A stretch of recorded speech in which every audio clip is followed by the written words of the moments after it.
Class বর্জনের ঘোষণা দিয়েছিলাম। আজকে সেই 10 তারিখ আমরা টিওনো স্যারকেও একই কথা বলে এসেছিলাম যে 3 দিনের সময় আনলিমিটেড আমরা দিয়েছিলাম।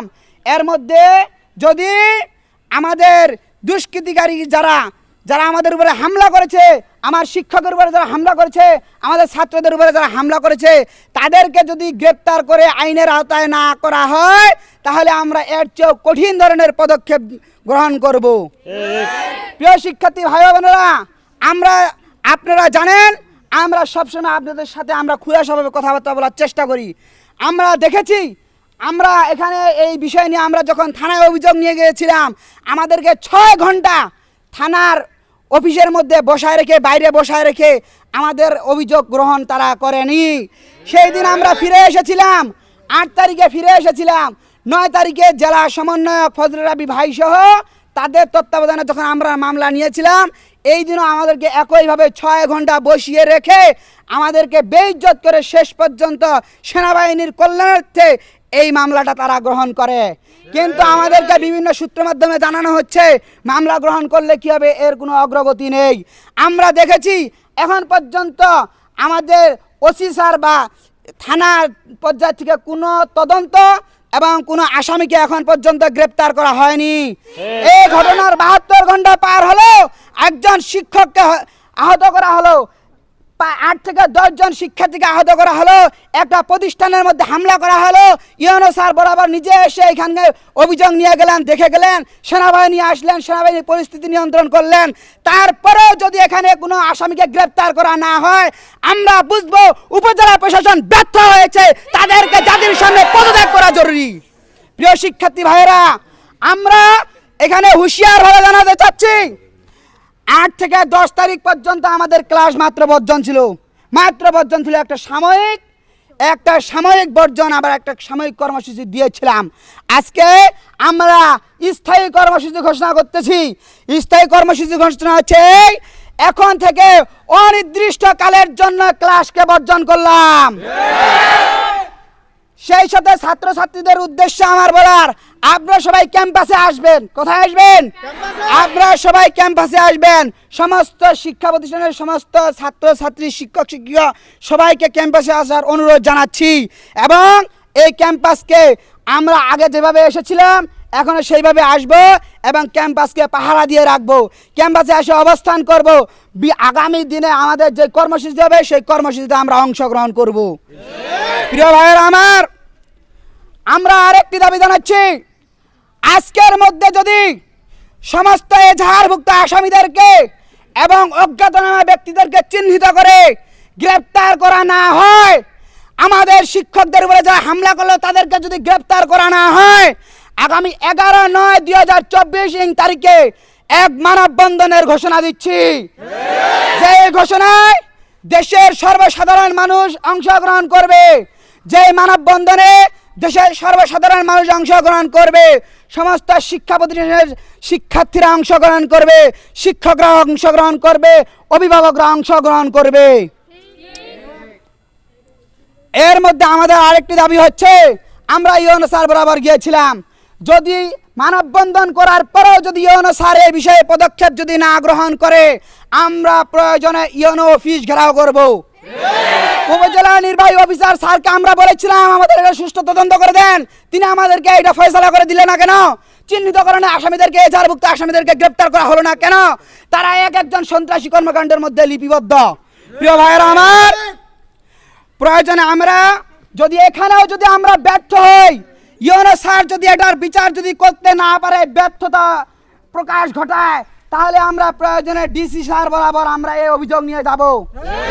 আমরা ডিসি স্যার বরাবর এই অভিযোগ নিয়ে যাব। শুধু তাই নয়, প্রয়োজনে আমরা বাংলাদেশের সর্বোচ্চ বর্তমান কেয়ারটেকার গভর্নমেন্টের প্রধান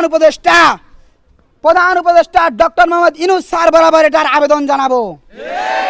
প্রিয় ভাইয়েরা আমার, আমাদের এই প্রতিষ্ঠানের প্রিন্সিপাল মফিজ উদ্দিন, উনার নামে অনেক কিছুই আছে, তার মধ্যে অল্প কিছু আমি আপনাদের সামনে তুলে ধরতেছি। তিনি প্রতিষ্ঠানের জমি আত্মসাৎ করেছেন, নিজের ভাবে হোক অন্যভাবে হোক, নিজের নামে হোক তার স্ত্রীর নামে হোক, আত্মসাৎ করেছেন এবং সুষ্ঠুভাবে এটা তদন্ত করলে দেখা যাবে যখন এই প্রতিষ্ঠানের এই জমিগুলোর মূল্য ছিল 1 কোটি টাকা, তিনি তখন এই জমিগুলো মাত্র 30,000 টাকায় বিক্রি করেছেন। প্রিয় ভাইয়েরা আমার, রেজুলেশনের জন্য এরকমটা তিনি করেছেন। এরপরে তিনি একজন কিডনি ব্যবসায়ী। কি ব্যবসায়ী? তিনি মানুষের কাছ থেকে কিডনি নিয়ে নিজের কাছে স্থাপন করেন। তার 2টি কিডনি অচল হয়ে গেছে। আমরা তার জন্য দোয়া করি, আল্লাহ তাকে হেফাজত করুক। কিন্তু আরেকজন মানুষের অসুবিধা করে আরেকজন মানুষকে পৃথিবীতে বেঁচে থাকার কোনো অধিকার নেই। প্রিয় ভাইয়েরা আমার, উনার ব্যাংক হিসাব তলব করলে দেখা যাবে উনি কি পরিমাণের অর্থের মালিক, উনি কি পরিমাণের কর ফাঁকিদাতা। ইনি হলো রাষ্ট্রীয়, এটা হলো রাষ্ট্রীয়। এটা কর ফাঁকিদাতা হচ্ছে রাষ্ট্রের দুশ্মন, যে কর দিয়ে বাংলাদেশের police, SP, SI, NSI, DNC, army সহ সমস্ত ডিপার্টমেন্টের বেতন চলে, তিনি সেই কর ফাঁকি দিচ্ছেন। প্রিয় ভাইয়েরা আমার, সেই সাথে আমাদের সমাজের মধ্যে আরেকটি কুৎসা রটানো আছে। তিনি মানুষের কাছে সুদের অঙ্কের টাকা বসায়, চক্রবৃদ্ধি হারে সুদ করে। আল্লাহ রাব্বুল আলামিন পরিষ্কারভাবে সূরা বাকারার মধ্যে এটাকে নিষেধ করে দিয়েছেন। তিনি একজন বাংলাদেশের শ্রেষ্ঠতম শিক্ষা বিদ্যাপীঠ ফাজিল মাদ্রাসার প্রিন্সিপাল হওয়া সত্ত্বেও কিভাবে এই সমস্ত জঘন্যতম অপরাধের সাথে তিনি জড়িত। প্রিয় ভাইয়েরা আমার, আমাদের সমাজে আমরা দেখি যখন মাগরিবের আযান হয় হুজুর তখন গাড়িতে চলে যায়। এই বেনামাজি প্রিন্সিপালকে আমরা আর কেউ দেখতে। প্রিয় ভাইয়েরা আমার, আমাদের ছাত্রদের প্রাণের দাবি, আমাদের সমস্ত শিক্ষার্থীদের প্রাণের দাবি, এই দাবিটা হচ্ছে আমরা যখন একবার রেজিস্ট্রেশন করি পরীক্ষার আগে, তখন আমরা সার্টিফিকেট, অ্যাডমিট সব কিছুর ফি দিয়ে দেই কি না? কিন্তু এই ফি দেওয়ার পরেও যখন আমরা অ্যাডমিট তুলতে যাই তখন আমাদের কাছে কেন 2,200-2,500 টাকা দিতে হয়? আমরা যখন সার্টিফিকেট তুলতে যাই তখন কেন আমাদেরকে আবার টাকার অঙ্ক গুনতে হয়? এই টাকা তো ভেসে আসে নাই। আমরা তো সুদের কারবারি করি না, আমরা তো ঘুষের কারবারি করি না। এটা তার অবৈধ পয়সা, তিনি দিতে পারে, কিন্তু আমরা কখনো এইখানে আপোষ করব না। আমরা কোনো সার্টিফিকেটের ফি এক্সট্রা করে দিব না। প্রিয় ভাইয়েরা আমার, উনি আরেকটি রিপোর্ট আছে আমাদের কাছে। সেই রিপোর্টটা হচ্ছে প্রতিষ্ঠানে তার কলিং, তার সহযোগী, তার সহকারী শিক্ষকদের কাছ থেকে তিনি জোরপূর্বকভাবে প্রেশার ক্রিয়েট করে অর্থ সাৎ করেছেন। তিনি তাদের কাছ থেকে জোরপূর্বকভাবে প্রেশার ক্রিয়েট করে টাকা উত্তোলন করেছেন। সেই উত্তোলনকৃত টাকার পরিমাণ প্রায় 8-9 লক্ষ টাকার উপরে, 29 লক্ষ টাকার উপরে। প্রিয় ভাইয়েরা আমার, আমরা চাই এগুলোর সুষ্ঠু তদন্ত হোক। যে 37 জন শিক্ষক এবং শিক্ষিকা সেখানে সই করেছেন তাদের জবানবন্দি নিবে। জবানবন্দি নিয়ে যদি সঠিক হয় তাকে বিচারের আওতায় আনা হোক, কেন তিনি এই পরিমাণ টাকা আত্মসাৎ করলেন, এবং পর্যায়ক্রমে তার আইনানুগ ব্যবস্থা গ্রহণ করা হোক। প্রিয় শিক্ষার্থী ভাইয়েরা আমার, আরেকটি দুঃখজনক বিষয় হচ্ছে আমাদের প্রতিষ্ঠানের একজন আয়া 8,000 টাকা বেতন পায়। তার মাতৃত্বকালীন ছুটির জন্য তাকে কেন 10,000 টাকা গুনতে হবে?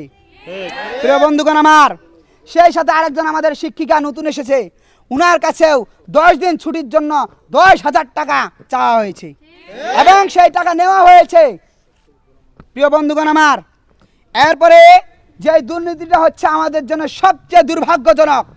এইটা এত বড় একটা প্রতিষ্ঠান যেখানে সায়েন্সের লেখাপড়া হয়, যেখানে সায়েন্সের ডিপার্টমেন্ট রয়েছে, ফাজিলে আলিমে সায়েন্সের পড়াশোনা হয়, সেইখানে সরকার অনুমোদনকৃত ল্যাব দেওয়া হয়েছে, ল্যাবরেটরি দেওয়া হয়েছে।